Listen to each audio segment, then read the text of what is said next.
Hey, what is up, everybody? This is your boy AJTRIP, and welcome to That to Shoot, the weekly episodic show where I talk about what's going on in the world of professional wrestling. And normally, the That to Shoot before a pay-per-view is the prediction show, right? This is the prediction show where I would give you my predictions for Money in the Bank. However, I will be out of town, so I would have no opportunity to do a full-on prediction show. Now I'm going to be back Sunday. I'm going to be back on Sunday. Before the show, I'll put up my predictions. I'm doing my phone just really quick. Run through the matches and give you my quick predictions and everything like that. And then, of course, Sunday night, rapid reaction. I'll be here for that. And we'll talk about Money in the Bank, surprises, what else will be happening, things like that.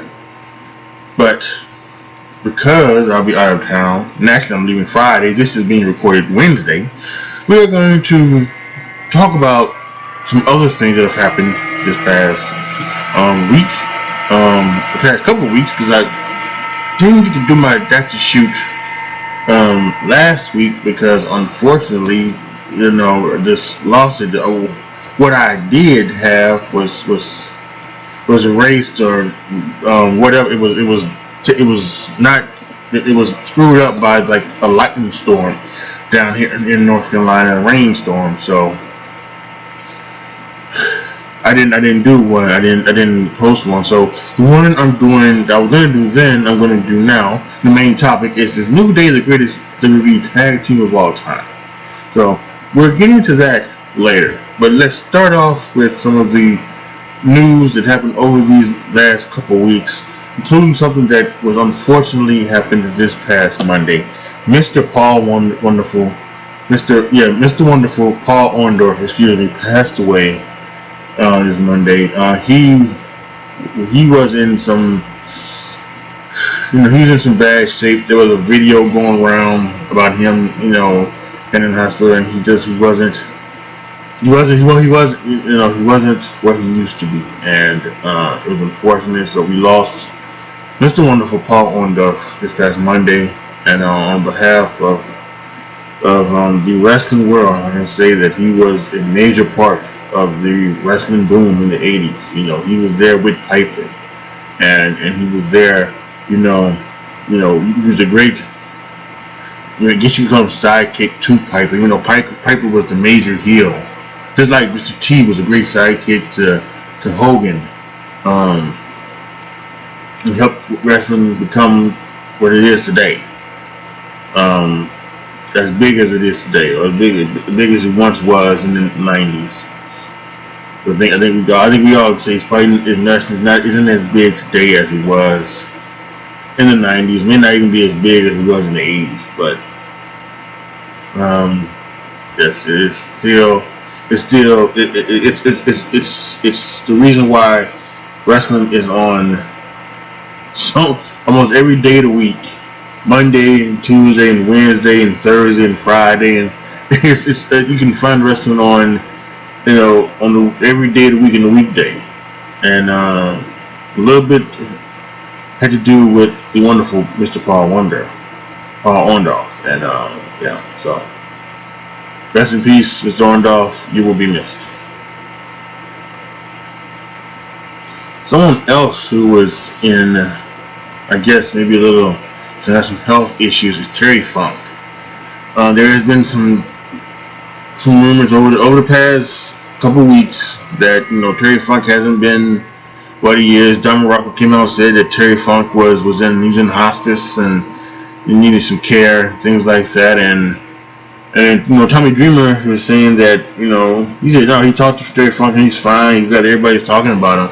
But then the people who run the Funk Twitter account did say that Terry Funk is he is in a facility. I'm not sure exactly words they said. I don't want to misspeak and say the wrong thing. But he's in this facility and he is okay. But he is in a facility.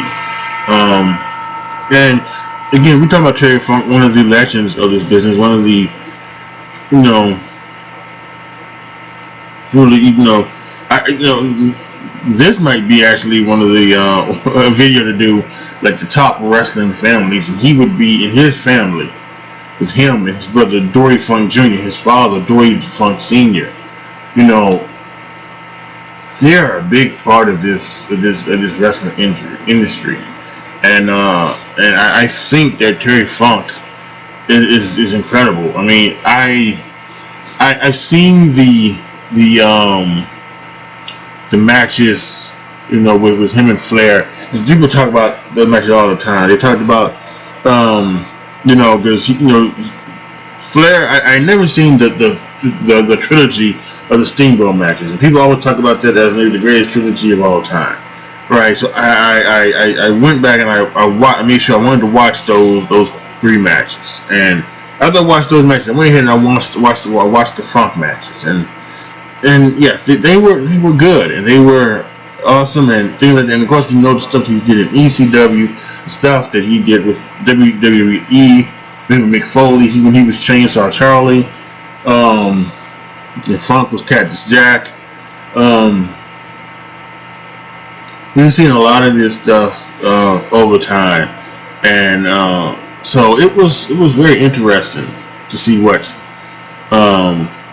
he's done. He's an icon in this business, and it is unfortunately to see that a lot of these legends, and I don't know if it's necessarily because of what they did to their bodies to entertain us during their wrestling, and more Terry Funk than Mr. Wonderful. I don't think he was someone that took crazy things, but we're talking about a guy who is 60 years old was doing moonsaults off ladders,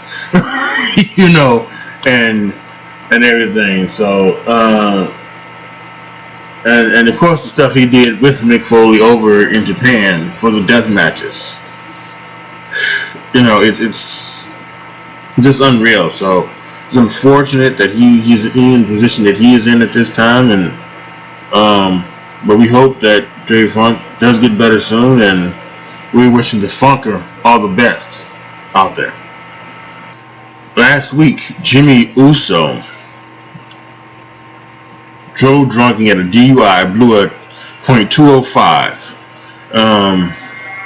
Not the first time he has had issues drinking and driving. Not the first time he has had issues with the law. It is unfortunate, that he has this issue, and I just don't get it. I've never gotten it. You have the ability to it's Uber, there's Lyft, there's an actual regular taxi. You do anything, and you drink and then you drive. And and I only want to make this perfectly clear. You should never drink and drive.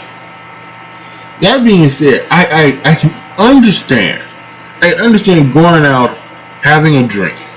I go out having a drink. Maybe you go out, you have a glass of wine or something like that. Maybe a glass of whiskey. You take a shot, something like that. Just one, and then you drive home. Right? I can, even though you shouldn't do it.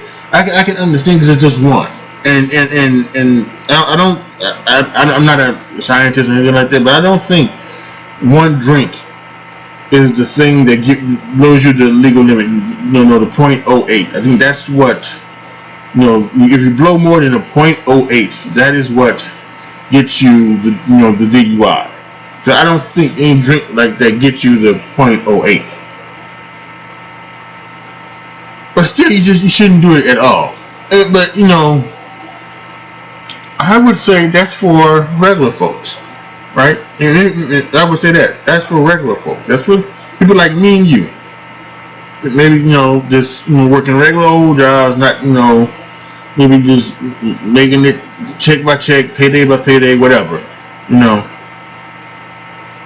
someone who is a celebrity, not someone who's making hundreds of thousands of dollars per year, not someone who is making, someone who is right now having to, who's going to be part of the best thing he's ever done in his life. He's in his main event thing with Roman Reigns and everything like that, him and Jay and Roman together, they're going to be part of the main event scene probably for the next several months, maybe even longer than that, maybe years, with what they could be doing, and to have that, to just sit there and say that doesn't matter, and I'm just gonna drink anyway and get in the car and drive. Man, that's just that's almost the that's almost the definition of addiction, because you just don't care what it does. You just don't care who you hurt. The only thing you care about is getting your fix. And I think Jimmy may have I do think maybe Jimmy may have a problem. And I hope he can get help for his problem. That said, last Friday he was on television. Some people thought maybe he was going to be written off. Some people thought he would not even be on. But they put him on, and they talked about it, and they even made reference to it. Jay came out there and talking about even the troubles that you're going through right now. I got your back, and they're still can be happy. There was something that said that the last time Jimmy drove drunk, got in trouble, he was off television for 6 months. He was off television for 6 months. But now he's a part of this. He wasn't part of a big storyline. Now he is. He's a part of the storyline, and this is a storyline that was crafted heavily by Roman, by Heyman, by Pritchard, and by McMahon. And this is something that they work on like weekly and daily almost to make sure that this is the best thing going, and it has been. It's been the best thing going for almost a year, and to just not to just have like no clue what could be done, because they pretty much need him right now, and at some point I'm guessing at SummerSlam, maybe sometime between now and SummerSlam, it may even be at Money in the Bank, who would know, but at some point Jimmy and Jay are going to win those SmackDown Tag Team titles from the Mysterios, and then the bloodline, is going to be draped in gold with the Universal Champion and the Tag Team Champions.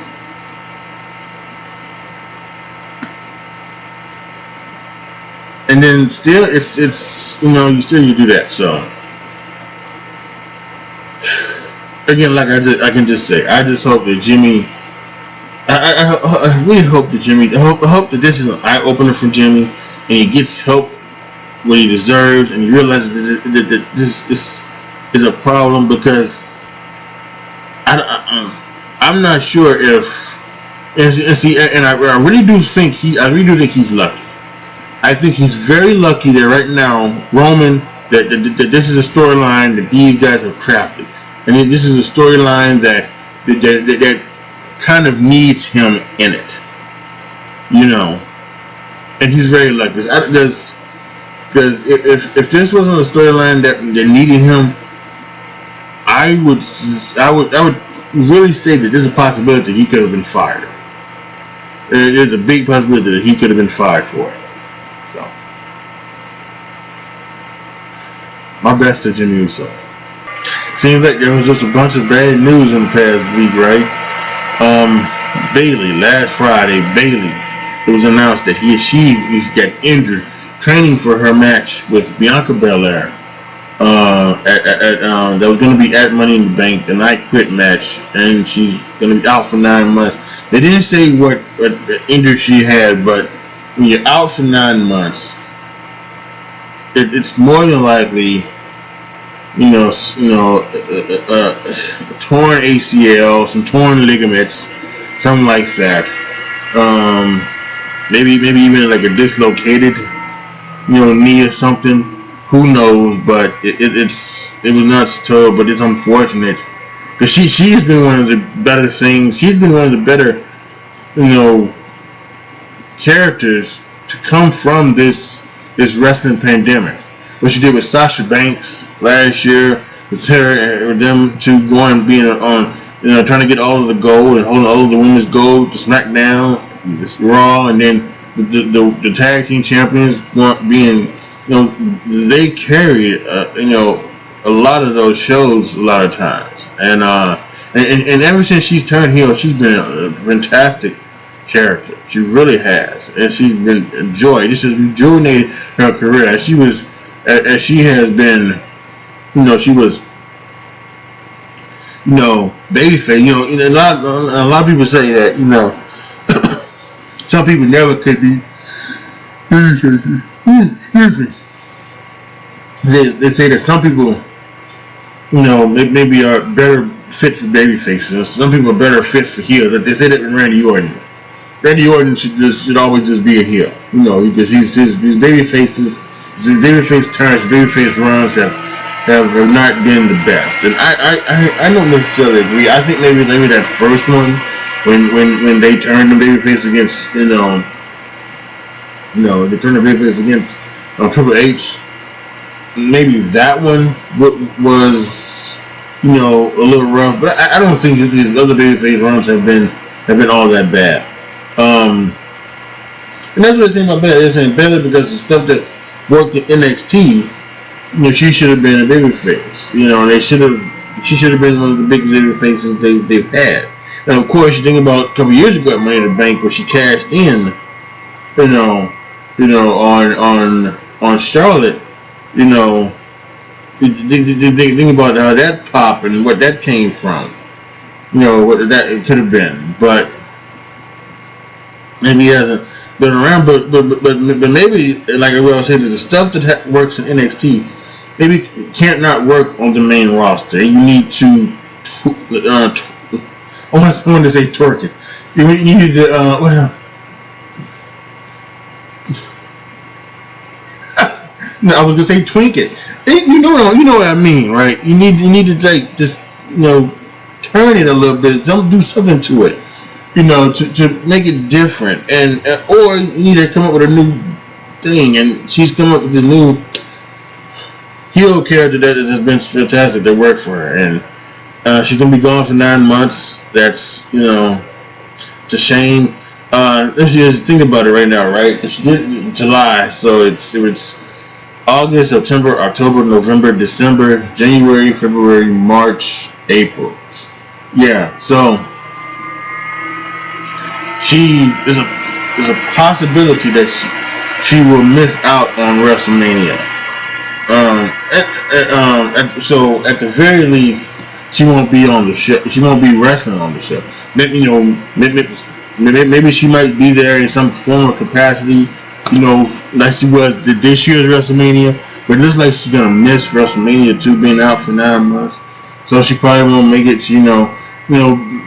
Best situation is that she gets better and she kind of heals up, and she can at least make it back for the Raw or SmackDown after Mania and debut back and come back. So, but Bayley will be missed. It's a wonderful character, and it's a shame that she has been out.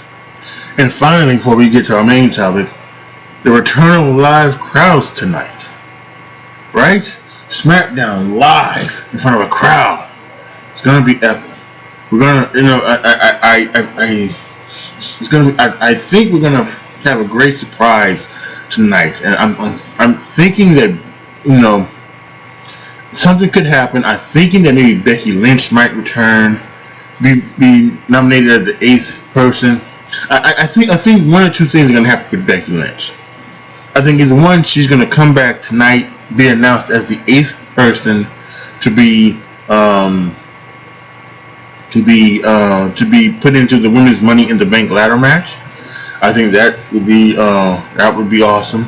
I think I'm be honest with you, I'm kind of 50-50 on her return. On one hand, I'll be glad to have her back. Someone who's she's pretty good. Someone that let's say it's kind of over with the crowd. Someone that, and after being out for so long, it'll be good to see her back. She's been basically out for what would be over a year, with her having the baby and her maternity leave and things like that. So it'd be good to see her back, right? The heart grows fonder when you're away. But also for her to come back, I just have the bad feeling that she's gonna be that man character again, and that just doesn't work for her. Being the man doesn't work for her. It just, again, like I said, she got hot for a few months there at the end of 2019, 2018. Listen, she won in 2019 was WrestleMania 35, 2020 was WrestleMania 36. But she held it for over a year. Okay, so she got hot at the end of 2018. There, but after the Royal Rumble, she really went downhill, and I think what you really saw is that she couldn't bring people up to a level. She didn't have good matches with Lacey Evans. The matches that she had, the good matches were with women that were other talented, like Natalya and Shayna Baszler and those women, and Sasha Banks and things like that. So that those were what were the things. She couldn't bring nobody up to her level. And then it just gets sick and tired of the man shows. I slapped the bling off your mess. Whatever she would say. That accent of hers. So I'm 50-50 on her return anyway. And also I'm 50-50 on what they would do with her. Because they've said that they want to keep married people, and Becky Lynch and what's his face, they just got married. So it makes sense that they would be on SmackDown. However, I think there's a good chance that you could have Charlotte Flair win the Raw Women's Championship at Money in the Bank. And they want to make SummerSlam like WrestleMania, since they didn't have like WrestleMania feel like WrestleMania.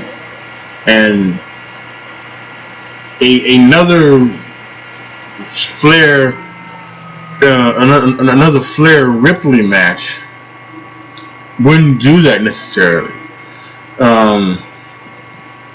Even though I would love to see it, maybe with some type of other stipulation, maybe submission match, or 2 out of 3 falls, 3 stages of hell, maybe something like that. But it wouldn't, it wouldn't necessarily be that way. So I kind of feel like that it would make sense to maybe have keep Becky Lynch away until that Monday after Money in the Bank, and then Becky Lynch comes out on Raw, and then they do Becky Lynch and Charlotte at SummerSlam. So either one of those can happen. So, but what happened? We're back to live crowds. This should be awesome. Thank you, Thunderdome, because once Thunderdome came into effect at the end of 2020, the feel of the wrestling became a lot better than it was during the empty arenas, or even having the NXT people banging on the boards and have them there. It became a lot more palatable and a lot more entertaining of a product. So that was such a good idea. So yeah, cannot wait for live crowds to be back starting tonight on Friday Night SmackDown. Alright, now it's time to get to the main topic of this episode.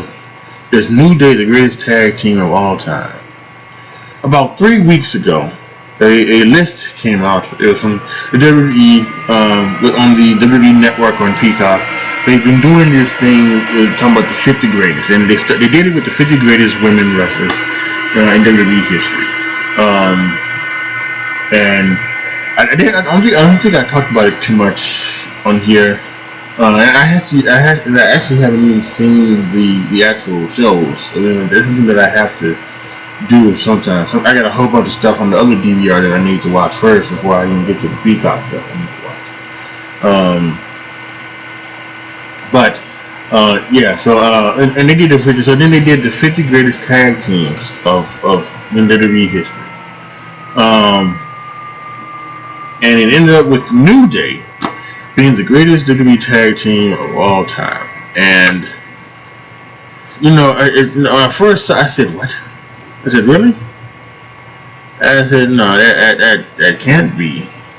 I think there's more. I think the New Day have had a great run, but I don't think they should be number one. So let me give you the top 10 that they said. The number 10 was the British Bulldogs, Dynamite Kid, David Boy Smith.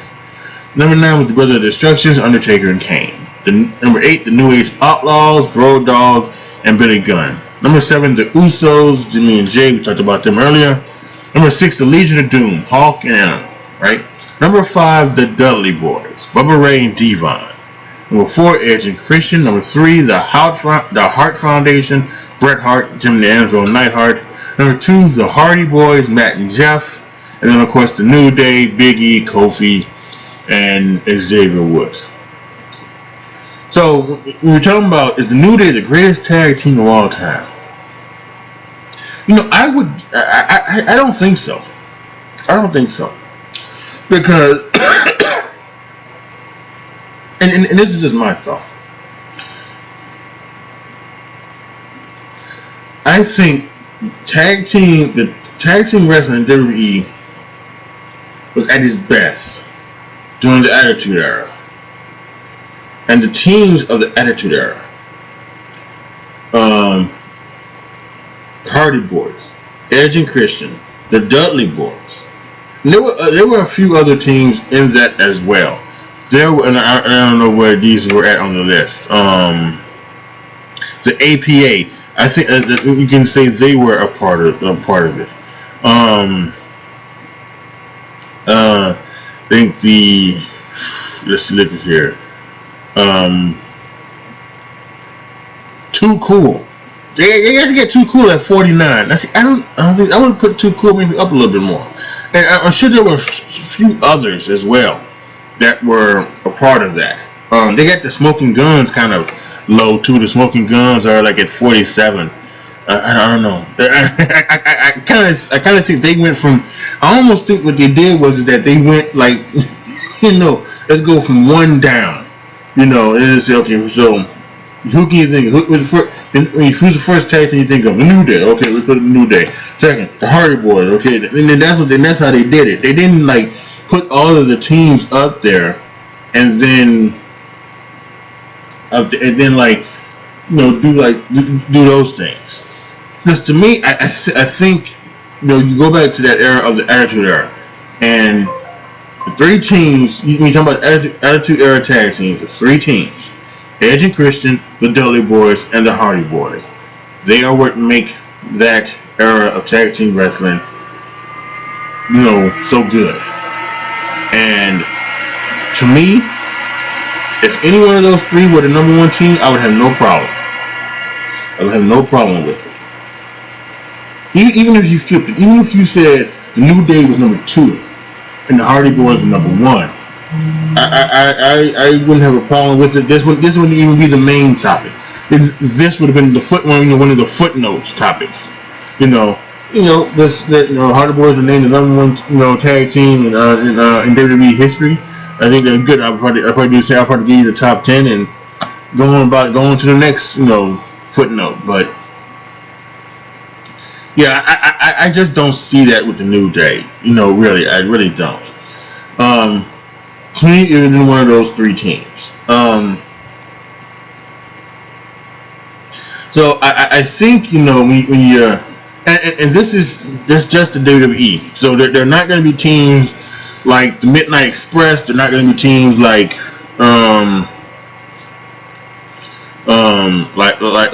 Flair and Piper, or they're not going to be anything like that. I listened to the Jim Cornette podcast that I always do, and they talked about this. It was a 3 or 4 shows ago, they talked about this when it's first, like, you know, something like that, and they were going over this, and they were talking about this, and you know, Jim has a different thing. Jim, you know, Jim is about those 80s things. So you know, so he was talking about like Demolition and the British Bulldogs and the Legion of Doom, and I think those made in Heart Foundation. The Heart Foundation, you know, he would see those teams more than he would, you know, some other teams. You know, but as I look at this, the Bludgeon Brothers is number 31. The Bludgeon so Eric Rowan and the late Luke Harper, the Bludgeon Brothers, are 31. They're ahead of Money Inc., the world's greatest tag team, and Shelton Benjamin and Charlie Haas should have been way up there, and so many others that like the Smoking Guns, Too Cool, the Bush. Like number 50 should have been the Bludgeon Brothers, if they even should have been on the list.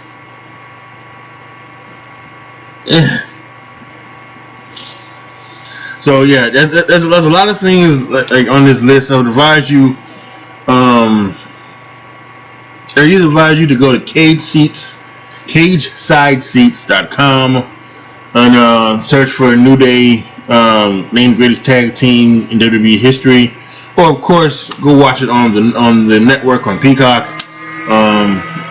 It should still be there. You can watch and you can find out for yourself. Like I said, I haven't watched it, but I'm gonna try to catch up to it sometime. So yeah, but this is, again, I'll repeat, I like the New Day. I think maybe New Day is a top 10, maybe even a top 5 tag team of all time. But if the number one team in WWE history should be either the Dudley Boys, should be Edge and Christian, or the Hardy Boys. It's one of those 3 teams. And I don't think there's no other team that is deserving of it. No other team. Alright, y'all, that's going to be it for That To Shoot. Post your comments down below. Tell me what you guys think. Let me know what you guys think about any of the topics I talked about. We're going to talk about the main topic is New Day, the greatest tag team of all time. Let me know down in the comment section who you believe is the greatest tag team of WWE history. Is it the New Day? Is it someone else? Post it down below. And make sure you click the notification bell, because once again, I will be out of town, as this, once again, I let you know that this is being recorded before Friday, but you guys have seen it on Friday. And right now I am out of town, so that's why there is no big predictions That To Shoot. However, when I come home Sunday, I'll take my phone and I'll shoot a little handheld video for you, upload to YouTube, giving you so that I have these on record. That, you know, before the show even starts, what would go down. And then, you know, so that you can get that good trinket video. And then later on that evening, after Money in the Bank happens, we'll go to a rapid reaction of Money in the Bank ladder match, where we'll talk about it. We'll go over the matches, talk about what happened, and hopefully we're talking about some fantastic wrestling. Perhaps maybe the greatest show WWE's ever put on. That's what I would like to see happen. Is Money in the Bank become, and actually maybe that's going to be SummerSlam. Maybe that would be SummerSlam. Maybe this would just be a good show, and the SummerSlam coming back with the fans and everything would be maybe the greatest show they've ever put on. So yeah, that's what I would like to see. But yeah, join me for the rapid reaction of Money in the Bank Sunday evening. Like the video, share the video, subscribe to the channel, and as always, thank you guys so much for watching. This is your boy AJTRIP signing off. As always, be good to each other, y'all. Be careful out there. And I am out.